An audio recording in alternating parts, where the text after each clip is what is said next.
we finished The Skin I'm In after 2 months and reading some at home and some at school and all the delays that happened, but we finished the book and I hope you guys enjoyed it. Um, as we kind of wrap up our unit from it, you have a writing uh, activity that you're going to spend a good amount of time on. It's not due for another week, so you're gonna really dive in and write what would happen if you were to extend the book.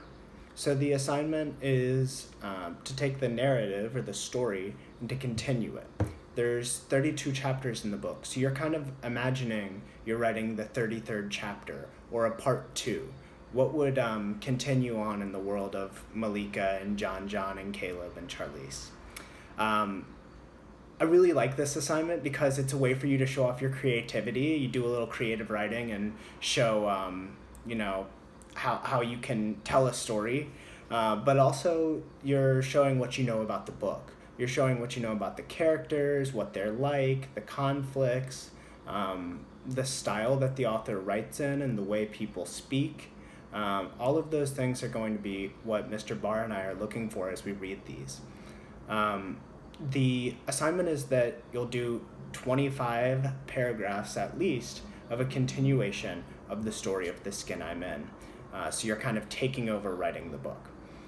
Now, 25 paragraphs sounds like a lot, but when you start to think about how dialogue, every time a new speaker speaks in dialogue, you're making a new paragraph, that is going to go pretty quickly. And really what we're focused on, like I said, is that you can really follow the author's style, that you can, that we could add this chapter into the book and it would seem like the author, Sharon Flake, had just kept writing because you do such a good job of continuing the story and it all kind of makes sense. In order to help you out with that, I just wanted to show you some examples.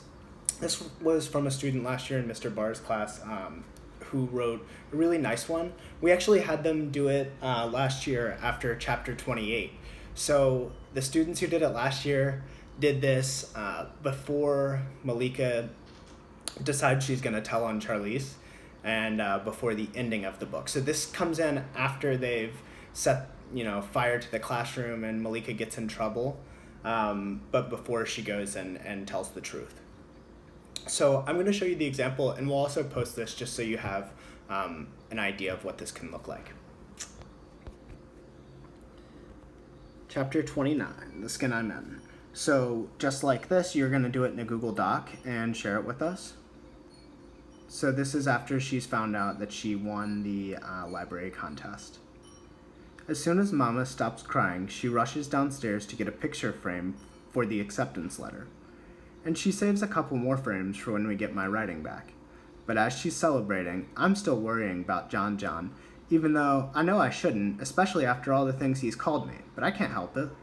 That was the first time I've ever seen him so vulnerable. He wasn't saying nothing.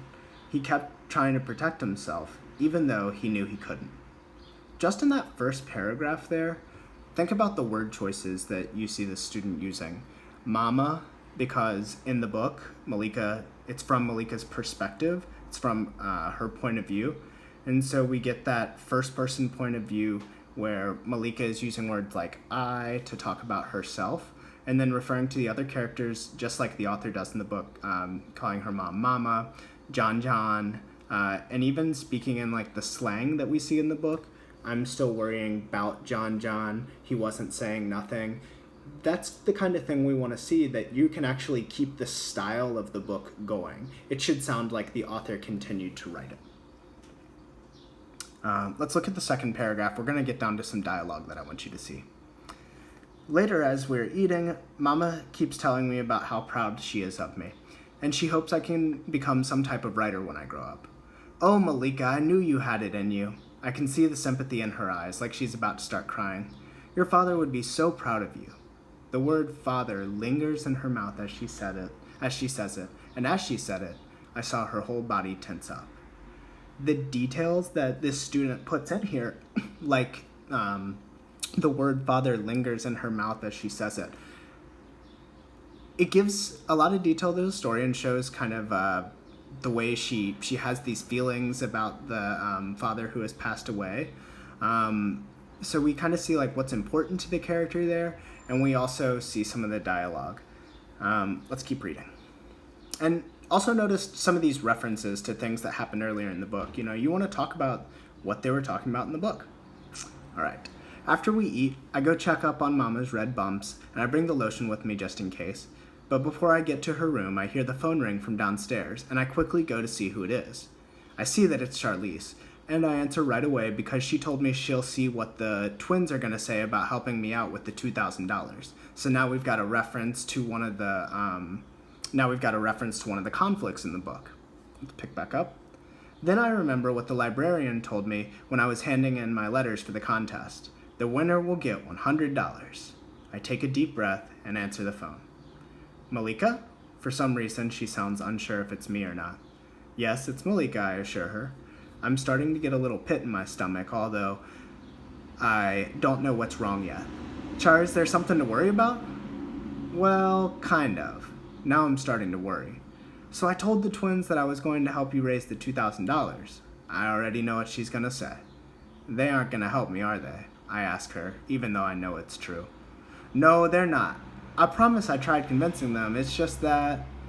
I believe you, Char. Well, thanks for asking them anyway. I hang up before I can even finish my sentence. I start thinking about all the things I could do to raise money.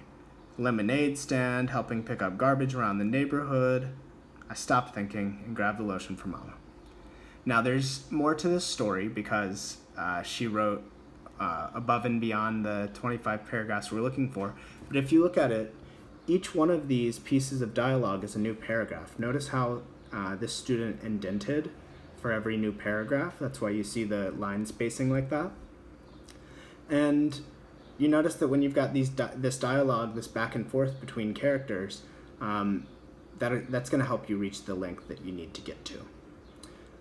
So things to focus on, and I'm not going to read the whole thing since it is pretty long, and I'll post it on the Google Classroom. But things that I want you to pay attention to. Point of view. You need to speak from Malika's point of view, just like how the book is, in first person from Malika's perspective. You should have other characters in the book. So we finished the book, but maybe you want to write about what happens with Malika and Caleb. Maybe Charlize makes a return back to the school, or maybe she writes a letter or makes a phone call to Malika. Maybe something happens with the twins, or we never really know how John and Malika's relationship ends up changing because she went and rescued him at the end of the book. So you can kind of take it where you want to go, or with Miss Saunders, or with her mother, Malika's mother. You can take it where you want to go, but as long as what you're writing about makes sense with what was happening in the book, then that's what you should be writing about. So think about your point of view and perspective. Think about using dialogue and having the author's style, so speaking like the characters would speak. As you're working on it, be sure to share it with your teacher and let us know if you have any questions so we can help you out with it. All right, good luck.